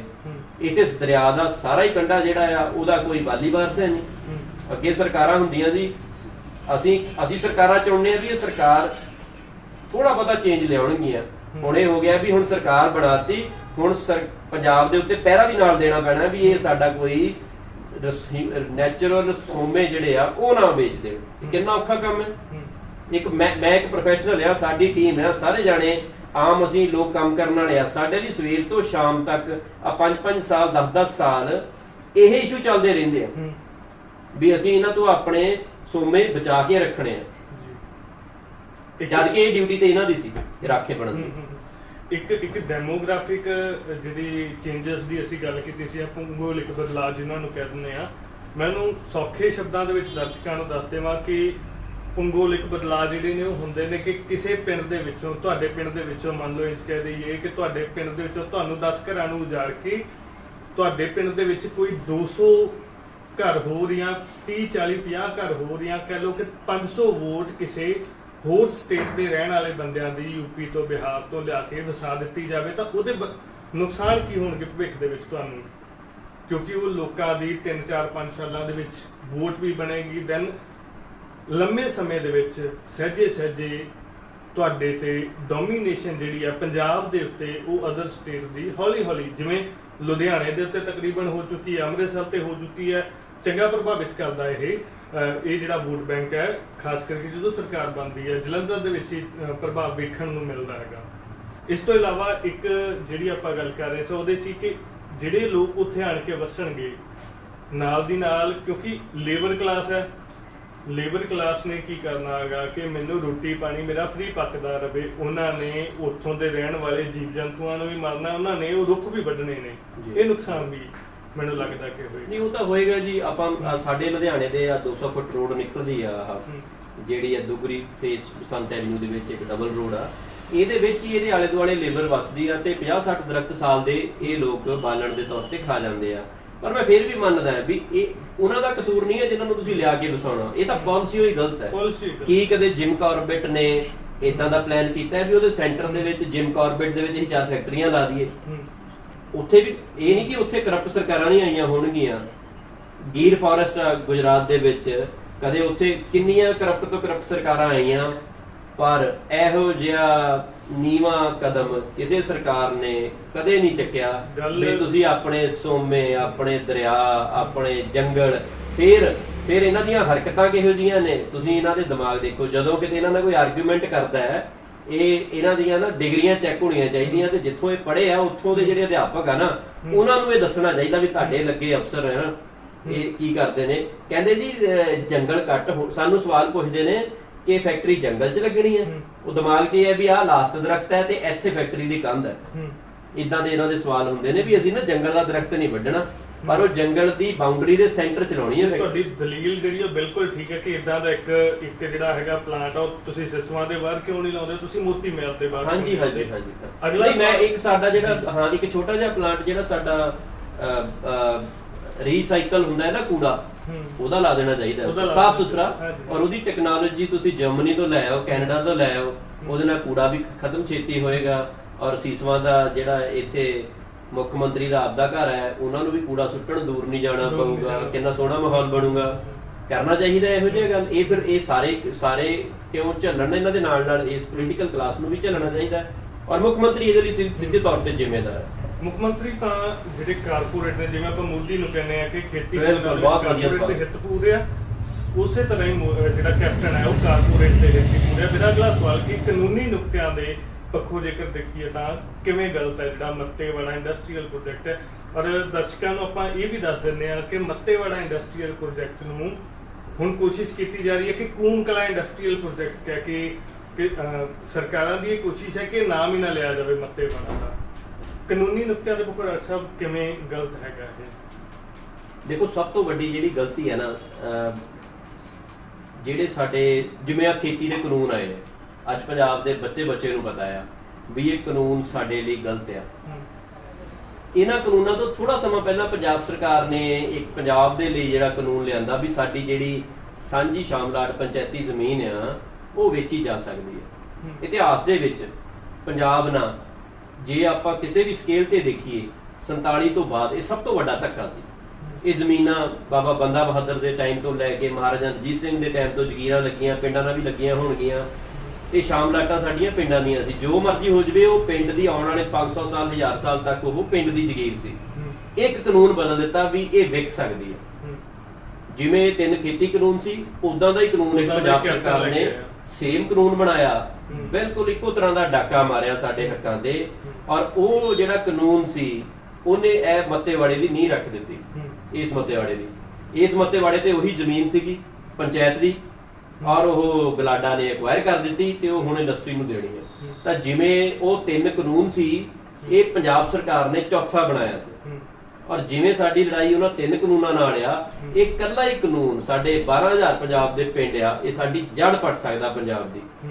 ਕਿਉਂਕਿ ਇਹਦੇ ਨਾਲ ਫੈਕਟਰੀਆਂ ਨਹੀਂ ਲੱਗਣੀਆਂ, ਪਰ ਸਾਡੀਆਂ ਸ਼ਾਮਲਾਟਾਂ ਥੋੜੇ ਸਮੇਂ ਦੇ ਵਿੱਚ ਹੀ ਸਾਡੇ ਪਿੰਡ ਦੇ ਕੋਲੋਂ ਲੈ ਕੇ ਇਹਨਾਂ ਦੇ ਘਰਾਣਿਆਂ ਦੇ ਕੋਲ ਚਲੇ ਜਾਣੀਆਂ। ਔਰ ਸਾਡਾ ਸਭ ਤੋਂ ਜਿਹੜੀ ਕੀਮਤੀ ਚੀਜ਼ ਆ, ਸਾਡੇ ਕੋਲ ਬਚੀ ਹੋਈ ਜ਼ਮੀਨ ਹੀ ਆ ਪੰਜਾਬ ਤੋਂ, ਉਹ ਵੀ ਦੀਦੀ ਨਹੀਂ ਹੈ। ਉਹ ਵੀ ਕਿੱਥੇ ਦੀਦੀ ਆ? ਸੜਕਾਂ ਦੇ ਖੇਤ ਤੇ ਕਾਲਜਾਂ ਸਕੂਲਾਂ 'ਚ ਮਾੜੀ ਮੋਟੀ ਜ਼ਮੀਨ ਦੀਦੀ ਹੈ। ਤੇ ਉਸ ਕਾਨੂੰਨ ਨੇ ਸਾਡੀ ਜਿਹੜੀ ਜ਼ਮੀਨ ਆ ਉਹ ਤੋਂ ਆਪਾਂ ਹੱਥ ਧੋ ਬੈਠਾਂਗੇ। ਜਿਵੇਂ ਸਾਡੀ ਉਹ ਲੜਾਈ ਆ, ਸਾਨੂੰ ਇਹ ਵੀ ਨੋਟੀਫਿਕੇਸ਼ਨ, ਇਹ ਵੀ ਜਿਹੜਾ ਕਾਨੂੰਨ ਆ, ਇਹਨੂੰ ਵੀ ਵਾਪਸ ਕਰਾਉਣਾ ਪੈਣਾ। ਕਾਨੂੰਨੀ ਨੁਕਤਾ ਇੱਕ ਇਹ ਵੀ ਹੈ ਕਿ ਜਿਹੜਾ ਪਾਣੀ ਦੇ ਵਹਾਅ ਦਾ ਏਰੀਆ ਹੈਗਾ, ਜਿੰਨਾ ਪਾਣੀ ਦਾ ਵਹਾਅ ਹੁੰਦਾ, ਜਿਹਨੂੰ ਫਲੱਡ ਪਲੇਨ ਕਹਿ ਦਿੰਦੇ ਆ, ਫਲੱਡ ਪਲੇਨ ਦੇ ਵਿੱਚ ਇੰਡਸਟਰੀ ਜਿਹੜੀ ਹੈ ਨਹੀਂ ਲੱਗ ਸਕਦੀ। ਉਸ ਨੁਕਤੇ ਦੇ ਬਾਰੇ ਜਾਣਕਾਰੀ ਜਿਹੜੀ ਆ ਉਹ ਦਰਸ਼ਕਾਂ ਨੂੰ ਜ਼ਰੂਰ। ਹਾਂ, ਬਿਲਕੁਲ ਜਿਹੜਾ ਇਹ ਦਰਿਆ ਹੁੰਦਾ ਆ, ਇਹ ਤੇ ਕਾਫੀ ਕਿਲੋਮੀਟਰਾਂ 10-12 ਕਿਲੋਮੀਟਰਾਂ 'ਚ ਵਗਦਾ ਆ। ਪਰ ਹੁਣ ਚਲੋ ਡੈਮ ਬਣ ਗਏ ਆ ਤੇ ਤੁਸੀਂ ਬੰਨ ਬਣ ਗਏ ਆ, ਪਰ ਫਿਰ ਵੀ ਪਿਛਲੇ 100 ਸਾਲਾਂ ਦਾ ਉਹਦੇ 'ਚ ਕਿੰਨੇ ਕੁ ਹੜ੍ਹ ਆਏ ਆ, ਇਹਦੀ ਇੱਕ ਸਟੱਡੀ ਕਰਾਈ ਜਾਂਦੀ ਆ, এনवायरमेंटल ਇੰਪੈਕਟ ਅਸੈਸਮੈਂਟ ਕਰਾਈ ਜਾਂਦੀ ਹੈ। ਕਈ ਸਾਰੇ ਪੁਆਇੰਟ ਹੁੰਦੇ ਆ ਤੇ 4-5 ਹੜ੍ਹ ਪਿਛਲੇ 100 ਸਾਲਾਂ 'ਚ ਆਏ ਆ, ਬੰਨ ਵੀ ਟੁੱਟੇ ਆ। ਪਰ ਇਹ ਫਲੱਡ ਪਲੇਨ ਦੀ ਇੱਕ ਡੈਫੀਨੇਸ਼ਨ ਦੇਣੀ ਹੁੰਦੀ ਆ ਵੀ ਆਹ ਫਲੱਡ ਪਲੇਨ ਹੈ। ਉਹ 2-4-5 ਕਿਲੋਮੀਟਰ ਕੁਝ ਵੀ ਹੋ ਸਕਦਾ ਆ। ਬਟ ਇਹਨਾਂ ਨੇ ਤਾਂ ਆਪਾਂ ਫਲੱਡ ਪਲੇਨ ਦਾ ਗੱਲ ਛੱਡੋ, ਤੁਸੀਂ ਬੰਨ ਦੇ ਉੱਪਰ ਇਹਨਾਂ ਨੇ ਗਲਾਡਾ ਦੇ ਪਿੱਲਰ ਲਾ ਦਿੱਤੇ ਆ। ਕਿਉਂਕਿ ਗੱਲ ਹੋਰ ਵੀ ਹੈ ਨਾ ਜੀ, ਇਹਨਾਂ ਨੇ ਉਧਰੋਂ ਕੱਲ ਨੂੰ ਹਾਈਵੇ ਕੱਢ ਕੇ ਵੀ ਫਾਇਦਾ ਲੈਣਾ ਹੈ ਨਾ। ਜਿਹੜੇ ਪਲਾਟ ਮੁੜ ਕੇ ਇੰਡਸਟਰੀ ਦੇ ਸਤਲੁਜ ਫੇਸਿੰਗ ਹੋਣਗੇ, ਉਹਦੇ ਵਿੱਚ ਕੱਲ ਨੂੰ ਦੁਬਾਰਾ ਵੀ CLU, ਇਹ ਤਾਂ ਇੱਕ ਵਾਰ ਦਾ ਕੰਮ ਨਹੀਂ ਹੈ। ਪਹਿਲਾਂ ਜ਼ਮੀਨ ਪੰਚਾਇਤ ਤੋਂ ਲੈ ਕੇ ਇਹਨਾਂ ਦੇ ਹੱਥਾਂ 'ਚ ਜਾਊਗੀ ਕਾਨੂੰਨੀ ਕੈਪੀਟਲਿਸਟ ਦੇ, ਫਿਰ ਉਹਦਾ CLU ਇੰਡਸਟਰੀ ਤੋਂ ਰੈਜ਼ੀਡੈਂਸ਼ੀਅਲ ਹੋਊਗਾ, ਫਿਰ ਉਹ ਕਿੱਲਾ 100 ਕਰੋੜ ਦਾ ਵੀ ਵਿਕੂਗਾ ਜਦੋਂ ਉੱਥੇ ਫਲੈਟ ਬਣ ਜਾਣਗੇ। ਇਹ ਤਾਂ ਗੱਲ ਹੈ ਵੀ ਆਪਣੇ ਲੋਕ ਤਾਂ ਮਰਨ ਡਏ ਆ ਵੀ ਰੋਟੀ ਦਾ ਜੁਗਾੜ ਹੋ ਜੇ, ਤੇ ਇਹ ਤੇ ਕਰਨ ਡਏ ਆ ਵੀ ਅਗਲੀਆਂ 7-8 ਪੀੜ੍ਹੀਆਂ ਦਾ ਵੀ ਹੋ ਜੇ, ਚੋਣਾਂ ਵੀ ਜਿੱਤੀਆਂ ਜਾਣ, ਇੱਕੋ ਵਾਰੀ ਸਾਰਾ ਕੁਝ ਕਰ ਲਈਏ। ਇਹ ਤੇ ਉਹ ਕੰਮ ਹੈ। ਫਲੱਡ ਪਲੇਨ ਤੋਂ ਇਲਾਵਾ ਕਿਉਂਕਿ NGT ਨੇ ਇਹਨਾਂ ਤੋਂ ਮੰਗਿਆ ਵੀ ਇੱਕ ਫਲੱਡ ਪਲੇਨ ਦੀ ਡੈਫੀਨੇਸ਼ਨ ਪੰਜਾਬ ਸਰਕਾਰ ਦੇ ਔਰ ਪਿਛਲੇ 100 ਸਾਲਾਂ ਦੇ ਵਿੱਚ ਹੜ੍ਹਾਂ ਦਾ ਡਾਟਾ ਜਿਹੜਾ ਉਹ ਮੰਗਿਆ ਹੈਗਾ। ਉਸ ਤੋਂ ਇਲਾਵਾ ਕਾਨੂੰਨੀ ਤੌਰ ਤੇ ਕਿੱਥੇ ਸਰਕਾਰ ਜਿਹੜੀ ਉਹ ਬੈਕਫੁੱਟ ਤੇ ਹੈਗੀ ਹੈ? ਕਾਨੂੰਨੀ ਤੌਰ ਤੇ ਜਿਹੜਾ ਸਾਡਾ ਪੱਖ ਹੈ ਉਹ ਬਹੁਤ ਸਟਰੋਂਗ ਹੈ ਜੀ, ਕਿਉਂਕਿ ਇਹਦੇ ਵਿੱਚ ਦੁਰਲਭ ਜਿਹੜੀਆਂ ਪ੍ਰਜਾਤੀਆਂ ਨੇ ਉਹ ਐਗਜ਼ਿਸਟ ਕਰਦੀਆਂ ਆ। ਨੈਚੁਰਲ ਜੰਗਲ ਆ, ਫੋਰੈਸਟ ਆ, ਦਰਿਆ ਦਾ ਕੰਢਾ ਆ, ਉਹ ਫਲੱਡ ਪਲੇਨ ਆ, ਉੱਥੋਂ ਦੇ ਬਸ਼ਿੰਦੇ ਉੱਥੇ ਬਹੁਤ ਸਾਲਾਂ ਤੋਂ ਵਾਹੀ ਕਰਦੇ ਪਏ ਆ। ਕਾਨੂੰਨੀ ਤੌਰ ਤੇ ਉਹ ਵਾਹੀ ਦਾ ਹੱਕ ਵੀ ਜਿੱਤੇ ਆ। ਤਾਂ ਜਿਹੜੇ ਸਾਡੇ NGT ਦੇ ਵਿੱਚ ਪਬਲਿਕ ਇੰਟਰਸਟ ਆ ਉਹਦੇ ਵਿੱਚ, ਔਰ ਇੱਕ ਕ੍ਰਿਮੀਨਲ ਐਕਟੀਵਿਟੀ ਹੈ। ਤੁਸੀਂ ਜਿਹੜਾ ਪਹਿਲਾਂ ਪੰਜਾਬ ਨੂੰ ਤੁਸੀਂ ਹੈਵੀ ਮੈਟਲ ਪਾ ਰਹੇ ਹੋ, ਉਹਦੇ ਨਾਲ ਲੋਕ ਮਰਦੇ ਪਏ ਆ, ਇਹ ਤੇ ਕ੍ਰਿਮੀਨਲ ਆ। ਇਹ ਵੈਪਨਸ ਆਫ ਮਾਸ ਡਿਸਟਰਕਸ਼ਨ ਆ, ਇਹ ਫੈਕਟਰੀਆਂ। ਤੇ ਉਹਨਾਂ ਨੂੰ ਜੇ ਤੁਸੀਂ ਇੱਥੇ ਲੈ ਕੇ ਆਉਂਦੇ ਹੋ ਤਾਂ ਇਹਦੇ ਵਿੱਚ ਤੇ ਬਿਲਕੁਲ ਹੀ ਇੱਕ ਤਰ੍ਹਾਂ ਦੇ ਨਾਲ ਇੱਕ ਸਾਡੀ ਸਿਵਲਾਈਜੇਸ਼ਨ ਦਾ ਕਹਾਣ ਆ।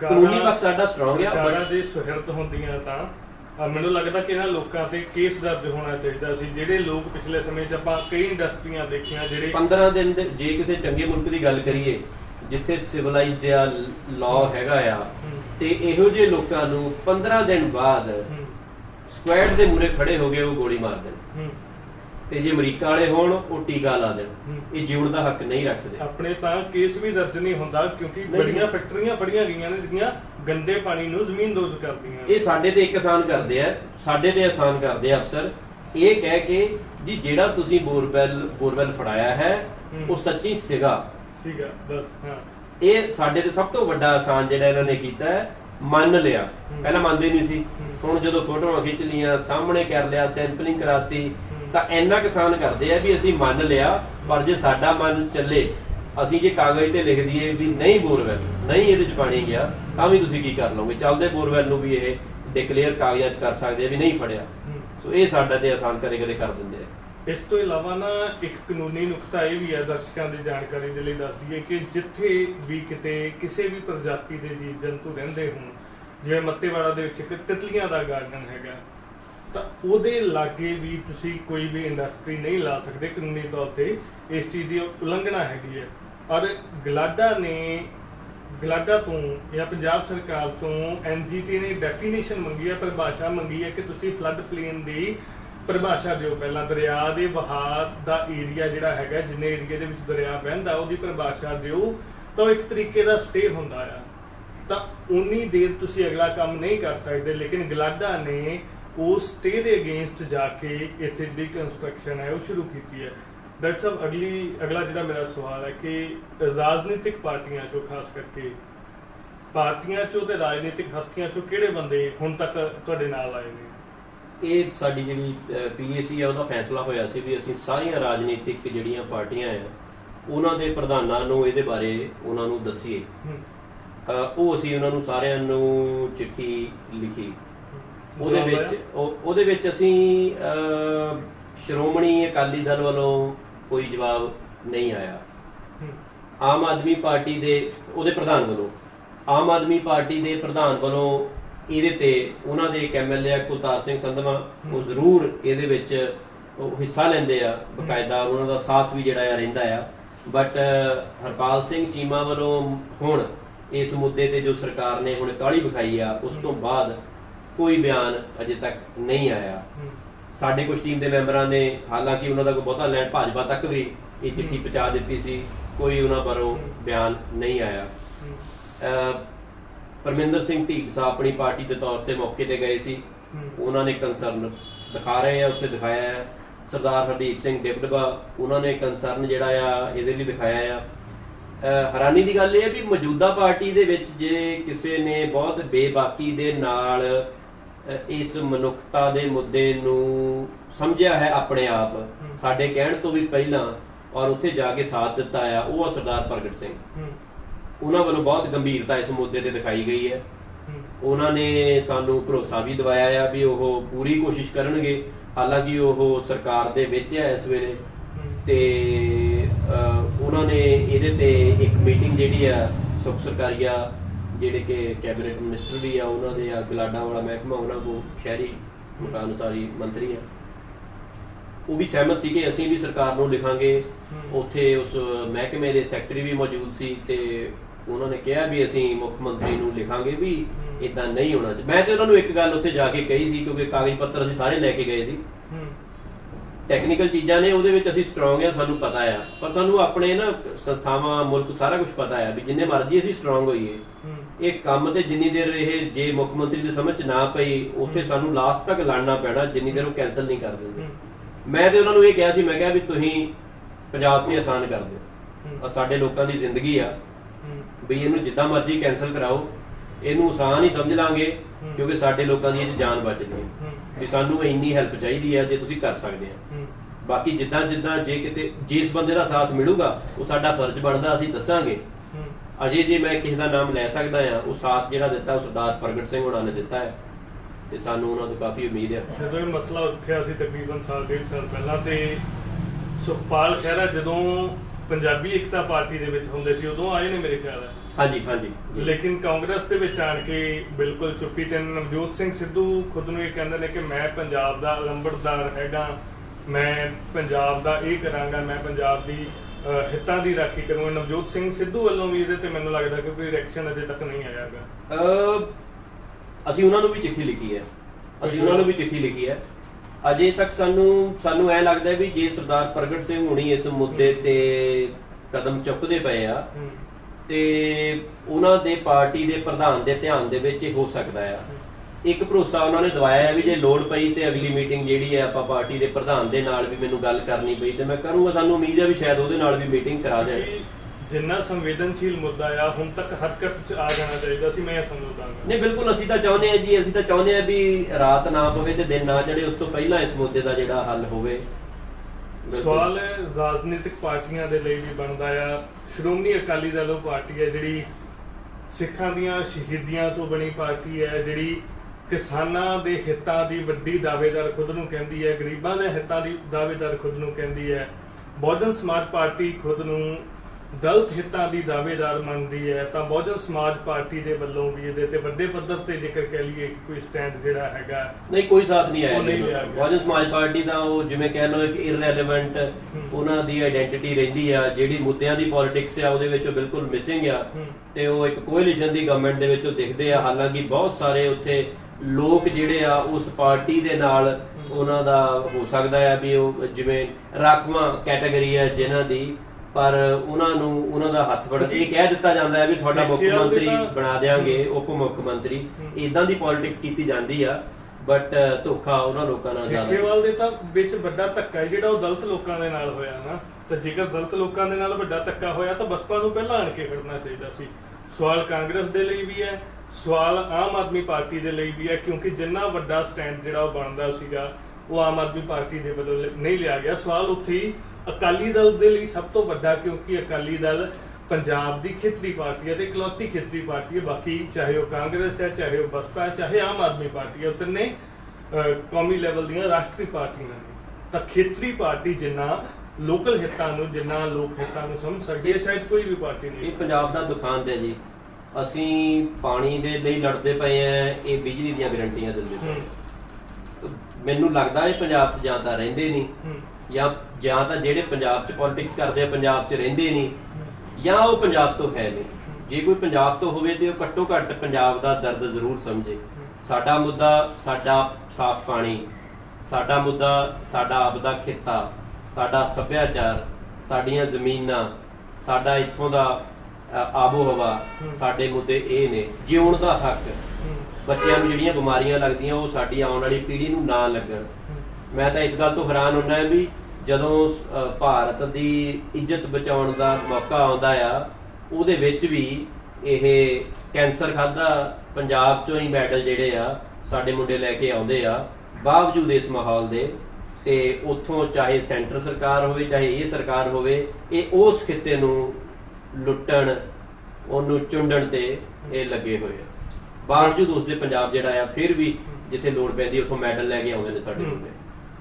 ਕਿਸਾਨ ਯੂਨੀਅਨਾਂ ਦੇ ਵਿੱਚੋਂ ਹੁਣ ਤੱਕ ਗੁਰਨਾਮ ਸਿੰਘ ਚੜੂਨੀ ਕੱਲ ਹੋ ਕੇ ਗਏ ਨੇ, ਉਸ ਤੋਂ ਇਲਾਵਾ ਇਸ ਤੋਂ ਪਹਿਲਾਂ ਮਤਾ ਪਾ ਚੁੱਕੇ ਨੇ ਸਵਰਨ ਸਿੰਘ ਪੰਧੇਰ ਅਤੇ ਸਤਨਾਮ ਸਿੰਘ ਪੰਨੂ ਹੋਰੀ। ਉਸ ਤੋਂ ਇਲਾਵਾ ਪੰਜਾਬ ਦੇ ਵੱਖ-ਵੱਖ ਪਿੰਡਾਂ ਤੋਂ ਵੀ ਮਤੇ ਆਏ ਨੇ ਕਿਸਾਨ ਯੂਨੀਅਨਾਂ ਨੂੰ, ਖਾਸ ਕਰਕੇ ਕਿਉਂਕਿ ਕਿਸਾਨ ਯੂਨੀਅਨਾਂ ਦਾ ਇਸ ਵੇਲੇ ਇੱਕ ਚੰਗਾ ਪ੍ਰਭਾਵ ਹੈਗਾ, ਚੰਗਾ ਜਿਹੜਾ ਰਾਜਨੀਤਿਕ ਲੋਕਾਂ ਤੇ ਵੀ ਪ੍ਰੈਸ਼ਰ ਹੈਗਾ, ਉਹਨਾਂ ਦੇ ਨਾਲ ਇੱਕ ਵੱਡਾ ਲੋਕ ਸਮੂਹ ਵੀ ਹੈਗਾ। ਕਿਸਾਨ ਯੂਨੀਅਨਾਂ ਨੂੰ ਕੀ ਬੇਨਤੀ ਕਰਦੇ ਹੋ, ਪੰਜਾਬ ਦੇ ਜਿਹੜੇ ਬਾਕੀ ਵਸਿੰਦੇ ਨੇ ਉਹਨਾਂ ਨੂੰ ਕੀ ਬੇਨਤੀ ਕਰਦੇ ਹੋ, ਤੇ ਕਲਾਕਾਰ ਨੇ ਖਾਸ ਕਰਕੇ ਜਿਹੜਾ ਕਲਾਕਾਰ ਵਰਗ ਹੈ, ਕਿਉਂਕਿ ਜਿਹੜਾ ਇਸ ਤੋਂ ਪਹਿਲਾਂ ਕਿਸਾਨੀ ਦਾ ਮੁੱਦਾ ਸੀਗਾ, ਆਪਣਾ ਖੇਤੀ ਬਿੱਲਾਂ ਵਾਲੇ ਮਸਲੇ ਦੇ ਵਿੱਚ ਖਾਸ ਕਰਕੇ ਕਲਾਕਾਰਾਂ ਨੇ ਸੋਹਣੀ ਭੂਮਿਕਾ ਨਿਭਾਈ ਸੀਗੀ ਲੋਕਾਂ ਨੂੰ ਇਕੱਠੇ ਕਰਨ ਦੇ ਵਿੱਚ।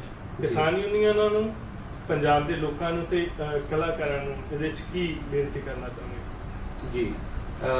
ਕਿਸਾਨ ਯੂਨੀਅਨ ਜਿਹੜੀ ਹੈ ਜੀ, ਉਹ ਇਸ ਵੇਲੇ ਜਿਵੇਂ ਸੈਂਟਰ ਦੇ ਨਾਲ ਇੱਕ ਵੱਡੀ ਇਸੇ ਮੁੱਦੇ ਤੇ ਲੜਾਈ ਲੜਦੀ ਪਈ ਹੈ। ਸਾਨੂੰ ਉਹਨਾਂ ਤੋਂ ਬਹੁਤ ਉਮੀਦਾਂ ਨੇ, ਔਰ ਉਸ ਉਮੀਦਾਂ ਤੇ ਸਾਡੀ ਜਿਹੜੀ ਟੀਮ ਆ ਉਹ ਉਹਨਾਂ ਲੀਡਰਾਂ ਦੇ ਨਾਲ ਇਨ ਟੱਚ ਆ। ਵੈਸੇ ਤੇ ਉਹ ਮੁੱਦੇ ਨੂੰ ਸਮਝਦੇ ਆ, ਇਹਨਾਂ ਮੁੱਦਿਆਂ ਨੂੰ ਸਾਡੇ ਨਾਲੋਂ ਪਹਿਲਾਂ ਉਸ ਇਹਨਾਂ ਮੁੱਦਿਆਂ ਨੂੰ ਸਾਰੇ ਲੀਡਰ ਜਿਹੜੇ ਆ ਸਮਝਦੇ ਆ। ਫਿਰ ਵੀ ਅਸੀਂ ਇਹਦੇ ਸਾਰੇ ਪੱਖ ਲੈ ਕੇ ਲੀਡਰਾਂ ਤੱਕ ਜਿਹੜੇ ਯੂਨੀਅਨ ਦੇ ਮੈਂਬਰਸ ਆ ਉਹਨਾਂ ਨੂੰ ਕੱਲਿਆਂ ਦੇ ਨਾਲ, ਉਹਨਾਂ ਦੇ ਨਾਲ ਸਾਡੇ ਟੀਮ ਦੇ ਕੁਝ ਮੈਂਬਰਾਂ ਨੇ ਰਾਬਤਾ ਬਣਾਇਆ ਆ। ਔਰ ਗਾਂ ਵੀ ਸਾਡੀ ਜਿਹੜੀ PAC ਦੀ ਟੀਮ ਆ ਉਹ ਇੱਕ ਡੈਲੀਗੇਸ਼ਨ ਲੈ ਕੇ ਸੰਯੁਕਤ ਕਿਸਾਨ ਮੋਰਚੇ ਦੇ ਸਾਰੇ ਲੀਡਰਾਂ ਨੂੰ ਮਿਲੂਗੀ। ਅਸੀਂ ਉਹਨਾਂ ਨੂੰ ਆਪਣਾ ਜਿਹੜਾ ਇਹ ਮੁੱਦਾ ਆ ਇਹ ਸਾਰਾ ਜਾ ਕੇ ਇੱਕ ਫਰਜ਼ ਦੇ ਤੌਰ ਤੇ, ਹਾਲਾਂਕਿ ਉਹ ਸਮਝਦੇ ਆ, ਦੱਸਾਂਗੇ। ਔਰ ਇਹਦੇ ਵਿੱਚ ਸਾਨੂੰ ਪੂਰੀ ਉਮੀਦ ਆ, ਉਹ ਸਾਡਾ ਆਪਦਾ ਮੋਰਚਾ ਆ, ਅਸੀਂ ਉਸ ਮੋਰਚੇ ਦੇ ਵਿੱਚ ਬਰਾਬਰ ਦੇ ਹਿੱਸੇਦਾਰ ਆ। ਔਰ ਬਹੁਤ ਸੋਹਣੀ ਲੜਾਈ, ਇੱਕ ਬਹੁਤ ਵੱਡੀ ਜਿਹੜਾ ਮੌਕੇ ਦੀ ਸੈਂਟਰ ਦੀ ਸਰਕਾਰ ਆ ਬਹੁਤ ਕਾਮਯਾਬੀ ਨਾਲ ਲੜੀ ਆ। ਔਰ ਇਹ ਤੇ ਛੋਟਾ ਜਿਹਾ ਮੁੱਦਾ ਆ ਤੇ ਇਹਦੀ ਗੱਲ ਵੀ ਉੱਥੇ ਜਾ ਕੇ ਕਰਾਂਗੇ। ਔਰ ਸਾਨੂੰ ਉਮੀਦ ਆ ਵੀ ਸੰਯੁਕਤ ਕਿਸਾਨ ਮੋਰਚਾ ਸਾਡੀ ਗੱਲ ਸੁਣੂਗਾ, ਵਿਚਾਰੂਗਾ, ਔਰ ਇਹਦੇ ਤੇ ਉੱਥੇ ਮਤਾ ਵੀ ਪਊਗਾ। ਔਰ ਮੁੱਖ ਮੰਤਰੀ ਨੂੰ ਉੱਥੋਂ ਹਦਾਇਤਾਂ ਦਿੱਤੀਆਂ ਜਾਣਗੀਆਂ ਇਸ ਪ੍ਰੋਜੈਕਟ ਨੂੰ ਬਿਲਕੁਲ ਡ੍ਰੌਪ ਕਰਨ ਦੇ ਲਈ, ਰੋਕਣ ਦੇ ਲਈ। ਔਰ ਅੱਗੇ ਤੋਂ ਵੀ ਮੈਨੂੰ ਲੱਗਦਾ ਕੋਈ ਮੁੱਖ ਮੰਤਰੀ ਇਹੋ ਜਿਹਾ ਹੀਆਂ ਨਹੀਂ ਕਰੂਗਾ ਤੁਸੀਂ ਵੇਚਣਾ, ਤੁਸੀਂ ਆਪਣੇ ਪਲਾਟ ਜਿਹੜੇ ਤੁਹਾਡੇ ਆਪਣੇ ਨਾਂ ਤੇ ਹੈ, ਤੁਸੀਂ ਆਪਣਾ ਮੋਤੀ ਮਹਿਲ ਜਿੱਦਾਂ ਮਰਜ਼ੀ ਵੇਚ ਦਿਓ, ਜਿਹਦੀ ਮਾਲਕੀ ਹੈ ਵੇਚ ਦਿਓ ਨਾ। ਤੁਹਾਨੂੰ ਸਾਡੇ ਪੰਜਾਬ ਦੇ ਦਰਿਆ ਤੇ ਕੰਢਾ ਵੇਚਣ ਦਾ ਹੱਕ ਨਹੀਂ ਹੈ ਕਿਸੇ ਨੂੰ। ਤੁਸੀਂ ਆਪਣੀ ਪ੍ਰਾਪਰਟੀ ਵੇਚੋ, ਕਿਤੇ ਹੋਰ ਸੈਟਲ ਹੋਣਾ, ਚਲੇ ਜਾਓ, ਕੋਈ ਗੱਲ ਨਹੀਂ। ਦੂਸਰਾ ਜੀ, ਲੋਕਾਂ ਨੂੰ ਬਿਮਾਰੀਆਂ ਦੇਣ ਦਾ ਹਾਂਜੀ, ਹੱਕ ਕਿਸੇ ਦੇ ਕੋਲ ਕਿਸੇ ਨਹੀਂ ਹੈ। ਔਰ ਭਵਿੱਖ ਦੇ ਵਿੱਚ ਜਿਹੜੇ ਸਾਨੂੰ ਹੋਰ ਨੁਕਸਾਨ ਹੋਣੇ ਨੇ ਡੈਮੋਗ੍ਰਾਫਿਕ ਚੇਂਜਸ ਹੋਣ ਕਰਕੇ ਜੀ, ਉਹ ਕਿਸੇ ਨੂੰ ਕੋਈ ਹੱਕ ਨਹੀਂ ਹੈਗਾ। ਦੂਸਰਾ ਤੁਸੀਂ ਤੁਹਾਡਾ ਸਵਾਲ ਸੀ ਜਿਹੜੇ ਜਿਹੜੇ ਸਾਡਾ ਸਾਡੇ ਗਾਇਕ ਭਾਈਚਾਰਾ ਆ ਜੀ, ਤੇ ਬੜਾ ਲਾਂਭਾ ਸੀ ਸੁਸਾਇਟੀ ਨੂੰ ਉਹਨਾਂ ਤੋਂ, ਲੋਕ ਉਹਨਾਂ ਨੂੰ, ਪਰ ਉਹਨਾਂ ਨੇ ਲਾਂਭੇ ਵੀ ਸਾਰੇ ਲਾ ਦਿੱਤੇ ਆ। ਔਰ ਜਿਹੜੇ ਕਲਾਕਾਰ ਆ ਉਹ ਇੱਕ ਸੁਸਾਇਟੀ ਦਾ ਇੱਕ ਹਿੱਸਾ ਹੁੰਦੇ ਆ। ਮੌਕੇ ਤੇ ਜਿੱਦਾਂ ਦੀ ਲੋੜ ਆ ਉਦਾਂ ਦੀ ਗਾਇਕੀ, ਉਦਾਂ ਦੀ ਉਹ ਕੰਮ ਆਉਂਦੀ ਹੈ ਲੋਕਾਂ ਨੂੰ ਤਕੜਿਆਂ ਕਰਨ ਦੇ ਵਿੱਚ, ਮੁੱਦੇ ਨੂੰ ਸਮਝਾਉਣ ਦੇ ਵਿੱਚ। ਔਰ ਉਹਨਾਂ ਨੇ ਬੜਾ ਸੋਹਣਾ ਯੋਗਦਾਨ ਪਾਇਆ ਆ। ਔਰ ਜਿੱਥੇ ਜਿੱਥੇ ਕੋਈ ਵੀ ਇਦਾਂ ਦਾ ਪ੍ਰੋਗਰਾਮ ਹੋਊਗਾ ਅਸੀਂ ਉਹਨਾਂ ਤੱਕ ਰਾਬਤਾ ਬਣਾਵਾਂਗੇ ਔਰ ਉਹਨਾਂ ਦੀ ਪੂਰੀ ਹੈਲਪ ਲਵਾਂਗੇ ਵੀ ਜਿੱਦਾਂ ਤੁਸੀਂ ਇਹਨਾਂ ਮੁੱਦਿਆਂ ਤੇ ਬੇਬਾਕੀ ਨਾਲ ਬੋਲਿਆ ਆ। ਤੇ ਇੱਥੇ ਵੀ ਸਰਕਾਰਾਂ ਹੈਗੀਆਂ ਨੇ, ਜੇ ਦਿੱਲੀ ਕੋਈ ਲੋਟੂ ਸਰਕਾਰ ਬੈਠੀ ਆ ਤੇ ਚੰਡੀਗੜ੍ਹ ਵਾਲੀ ਵੀ ਬੈਠੀ ਆ, ਜੇ ਚੋਰ ਘਰ 'ਚ ਤਿੰਨ ਆ ਜਾਣ, ਇੱਕੋ ਵਾਰੀ ਇਕੱਠੇ ਹੀ ਆ ਜਾਣ, ਤੇ ਉਦੋਂ ਆਪਾਂ ਕਿਤੇ ਐ ਨਹੀਂ ਹੁੰਦਾ ਵੀ ਇੱਕ ਦੀਆਂ ਹੀ ਲੱਤਾਂ ਤੋੜਦੇ, ਉਹ ਤਾਂ ਤਿੰਨਾਂ ਦੀਆਂ ਤੋੜਨੀਆਂ ਪੈਂਦੀਆਂ, ਏਦਾਂ ਕਰਨਾ ਪੈਂਦਾ। ਤਾਂ ਜਿਹੜਾ ਜੇਕਰ ਕੋਈ ਕਲਾਕਾਰ ਭਾਈਚਾਰੇ ਦੇ ਵਿੱਚੋਂ ਪ੍ਰੋਗਰਾਮ ਨੂੰ ਸੁਣ ਰਿਹਾ ਹੈ ਜਾਂ ਤੁਹਾਡੀ ਜਾਣਕਾਰੀ ਦੇ ਵਿੱਚ ਤੁਹਾਡਾ ਕੋਈ ਮਿੱਤਰ ਜਾਂ ਤੁਹਾਡਾ ਕੋਈ ਰਿਸ਼ਤੇਦਾਰ ਕਲਾਕਾਰ ਭਾਈਚਾਰੇ ਦੇ ਵਿੱਚ ਹੈ, ਤਾਂ ਸਾਡੇ ਸੁਨੇਹਾ ਉਹਨਾਂ ਦੇ ਤੱਕ ਵੀ ਜ਼ਰੂਰ ਪਹੁੰਚਾਇਓ ਕਿ ਚਾਹੇ ਹੋ ਸਕੇ ਤਾਂ ਇੱਥੇ ਆਓ, ਜ਼ਰੂਰ ਆਓ ਮੱਤੇਵਾੜੇ, ਨਹੀਂ ਤਾਂ ਜਿੱਥੇ ਵੀ ਬੈਠੇ ਹੋ ਘੱਟੋ ਘੱਟ ਇਸ ਮਸਲੇ ਤੇ ਬੋਲੋ ਜ਼ਰੂਰ। ਇਸ ਮਸਲੇ ਤੇ ਜਾਣਕਾਰੀ ਚਾਹੀਦੀ ਹੈ, ਤੁਸੀਂ ਡਾਕਟਰ ਸਾਹਿਬ ਨੂੰ ਸੰਪਰਕ ਕਰ ਸਕਦੇ ਹੋ, PAC ਦੇ ਹੋਰ ਮੈਂਬਰ ਵੀ ਨੇ, ਉਹਨਾਂ ਨੂੰ ਸੰਪਰਕ ਕਰ ਸਕਦੇ ਹੋ। ਸਾਡੇ ਕੋਲੋਂ ਜਿਹੜੀ ਜਾਣਕਾਰੀ ਚਾਹੀਦੀ ਹੈ ਤੁਸੀਂ ਪਰਸਨਲੀ ਮੈਨੂੰ ਵੀ ਸੰਪਰਕ ਕਰ ਸਕਦੇ ਹੋ।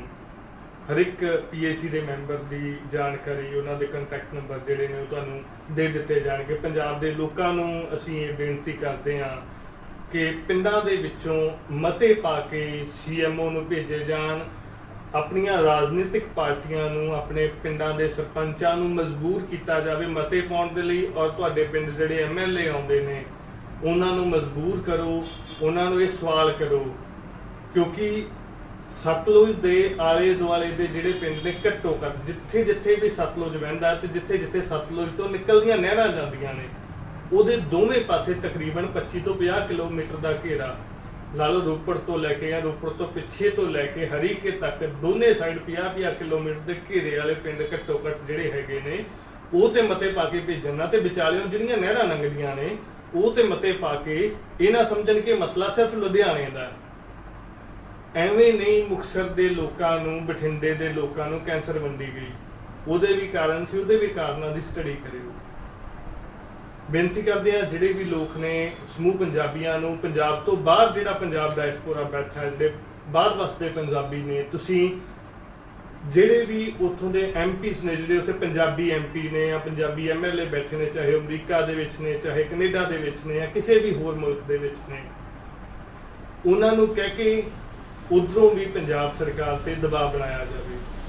ਕਿਉਂਕਿ ਜਦੋਂ ਤੁਹਾਡੀ ਤਰਫੋਂ ਦਬਾਅ ਆਏਗਾ, ਤੁਸੀਂ ਪੰਜਾਬ ਨੂੰ ਸੋਹਣੀਆਂ ਡੋਨੇਸ਼ਨਾਂ ਭੇਜਦੇ ਹੋ, ਤੁਸੀਂ ਪੰਜਾਬ ਦੇ ਵਿੱਚ ਸੋਹਣਾ ਵਿਕਾਸ ਕਰਵਾਇਆ ਹੈ, ਤੁਸੀਂ ਪਿੰਡਾਂ ਦੇ ਪਿੰਡ ਸਵਾਰੇ ਨੇ, ਤਾਂ ਕੋਈ ਵੀ ਪੰਜਾਬੀ ਨਹੀਂ ਚਾਹੁੰਦਾ ਕਿ ਮੇਰਾ ਪਿੰਡ ਉੱਜੜ ਜਾਵੇ, ਮੇਰੇ ਪਿੰਡ ਦੇ ਵਿੱਚ ਹਰ ਦੂਜੇ ਘਰ ਦੇ ਵਿੱਚ ਜਾਂ ਹਰ ਤੀਜੇ ਘਰ ਦੇ ਵਿੱਚ ਕੈਂਸਰ ਹੋਵੇ।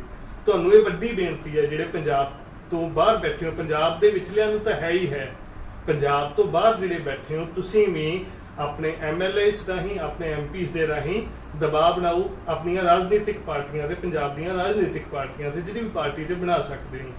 ਜਿੰਨੀਆਂ ਸਟੂਡੈਂਟ ਆਰਗੇਨਾਈਜੇਸ਼ਨਸ ਹੈਗੀਆਂ ਨੇ ਯੂਨੀਵਰਸਿਟੀਆਂ ਦੀਆਂ, ਜਿੰਨੀਆਂ ਹੋਰ ਆਰਗੇਨਾਈਜੇਸ਼ਨਸ ਨੇ, ਚਾਹੇ ਉਹ ਟ੍ਰੇਡ ਯੂਨੀਅਨਸ ਨੇ, ਚਾਹੇ ਉਹ ਕਿਸਾਨ ਜਥੇਬੰਦੀਆਂ ਨੇ ਜਾਂ ਚਾਹੇ ਆਮ ਲੋਕ ਨੇ, ਹਰ ਇੱਕ ਨੂੰ ਇਹ ਬੇਨਤੀ ਹੈ ਕਿ ਮੱਤੇਵਾੜਾ ਦੇ ਮਸਲੇ ਤੇ, ਮੱਤੇਵਾੜਾ ਇੰਡਸਟਰੀਅਲ ਪਾਰਕ ਦੇ ਮਸਲੇ ਤੇ ਪੰਜਾਬ ਦੇ ਨਾਲ ਖੜੇ ਹੋਣ। ਨਹੀਂ ਤਾਂ ਉਹ ਦਿਨ ਦੂਰ ਨਹੀਂ ਜਦੋਂ ਅਸੀਂ ਪੰਜਾਬ ਦੇ ਵਿੱਚ ਕੈਂਸਰ ਦੇ ਮਰੀਜ਼ਾਂ ਦੀ, ਕਾਲੇ ਪੀਲੀਏ ਦੇ ਮਰੀਜ਼ਾਂ ਦੀ ਗਿਣਤੀ ਬਹੁਤ ਤੇਜ਼ੀ ਨਾਲ ਵੱਧਦੀ ਹੋਈ ਵੇਖਾਂਗੇ। ਔਰ ਅਖੀਰ ਦੇ ਵਿੱਚ ਬੇਨਤੀ ਕਰਾਂਗੇ, ਚੈਨਲ ਨੂੰ ਸਬਸਕ੍ਰਾਈਬ ਜ਼ਰੂਰ ਕਰਿਓ, ਫੇਸਬੁੱਕ ਪੇਜ ਨੂੰ ਲਾਈਕ ਜ਼ਰੂਰ ਕਰਿਓ, ਤਾਂ ਜੋ ਇਸੇ ਤਰ੍ਹਾਂ ਦੀਆਂ ਹੋਰ ਇੰਟਰਵਿਊਜ਼, ਇਸੇ ਤਰ੍ਹਾਂ ਦੇ ਹੋਰ ਮਸਲਿਆਂ ਨੂੰ ਤੁਹਾਡੇ ਤੱਕ ਲੈ ਕੇ ਆਉਂਦੇ ਰਹੀਏ। ਬਹੁਤ ਮਿਹਰਬਾਨੀ ਡਾਕਟਰ ਸਾਹਿਬ, ਬਹੁਤ ਬਹੁਤ ਧੰਨਵਾਦ ਜੀ।